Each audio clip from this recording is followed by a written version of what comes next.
آسمان کی قسم جس میں برج ہیں اور اس دن کی جس کا وعدہ ہے، اور حاضر ہونے والے کی اور اس کی جس کے پاس حاضر ہوتے ہیں، کہ خندقوں والے ہلاک کر دیے گئے، یعنی آگ کی خندقیں جس میں ایندھن جھونک رکھا تھا، جبکہ وہ ان کے کناروں پر بیٹھے ہوئے تھے اور جو ظلم وہ اہل ایمان پر کر رہے تھے ان کا نظارہ کر رہے تھے، اور ان کو مومنوں کی یہی بات بری لگتی تھی کہ وہ اللہ پر ایمان لائے تھے جو غالب ہے، سب خوبیوں والا ہے، جس کی آسمانوں اور زمین میں بادشاہی ہے، اور اللہ ہر چیز سے واقف ہے۔ ان لوگوں نے مومن مردوں اور مومن عورتوں کو تکلیفیں دیں اور توبہ نہ کی، ان کو دوزخ کا اور عذاب بھی ہوگا اور جلنے کا عذاب بھی، اور جو لوگ ایمان لائے اور نیک کام کرتے رہے ان کے لیے باغات ہیں جن کے نیچے نہریں بہ رہی ہیں، یہی بڑی کامیابی ہے۔ بے شک تمہارے پروردگار کی پکڑ بہت سخت ہے،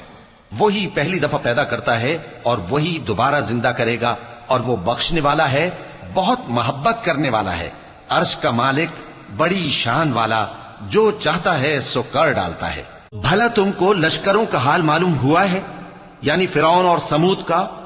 اصل بات یہ ہے کہ کافر مستقل جھٹلانے میں لگے ہیں، جبکہ اللہ بھی ان کو ہر طرف سے گھیرے ہوئے ہے۔ یہ کوئی معمولی کلام نہیں، بلکہ یہ قرآن عظیم الشان ہے، لوح محفوظ میں لکھا ہوا۔